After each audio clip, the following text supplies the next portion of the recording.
So you gotta move. And if you're planning a DIY move and you want to ensure it goes as smoothly as possible, we've got some tips for you. But because of how much we're gonna have to cover about DIY moving, we're gonna split this into 2 videos. So don't forget to check out part 2. But let's get started. Moving. Moving always seems to start with boxes. So choosing the right box goes a long way towards ensuring the safety of everything you pack. Good boxes are essential. So choose sturdy, rectangular boxes, and that's because they're gonna provide good protection from the things on the outside like drops or bumps, and they stack well, which makes it easier. So if you can find them, I'd also recommend specialty boxes. Things like mirror boxes for mirrors and frames, dish backs for breakable items like dishes, and wardrobe boxes for clothes. Again, if you can find them. So check with neighbors or social media groups because you might find good boxes that way. But if you can't, plastic totes with lids can work. They are more prone to cracking during the moving process, more than you might think, so don't rush there. Now what about inside the box? The packing process. How do we pack the right way? Well, it's important because not only packing the right way does it make your move easier, but it also will save you money because you don't have to replace everything that breaks. So remember this, friction is the enemy when packing. You do not want items to move or rub together inside the box.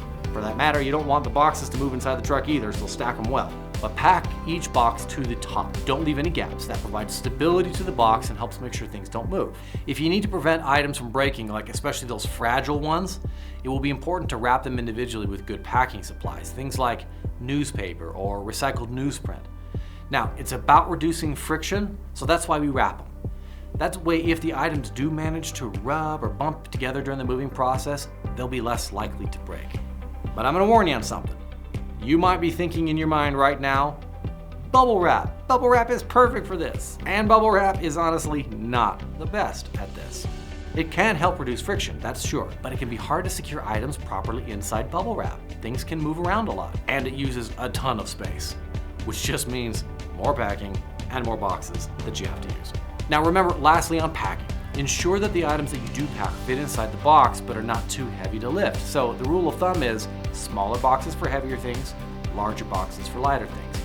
And make sure that no one box is overloaded. You gotta be able to lift it without injuring yourself. But the order and process of packing also matters. So start by packing items from each room separately and then label each box so that you know which room they came from. Begin with items that you won't need immediately and then gradually move on to the higher priority items. This so you don't have to live without your toothbrush for 3 weeks while you pack. Then stack the pack boxes in the corner of the room. And this systematic approach will streamline the unpacking process so that like boxes are grouped together. And it'll save you money by making it easier to locate the items you need so you don't have to run to the store because you can't find that one thing you have to have while you're unpacking. No matter how you do it, moving is stressful and it's inconvenient and it's hard, but with the right planning, it can be manageable.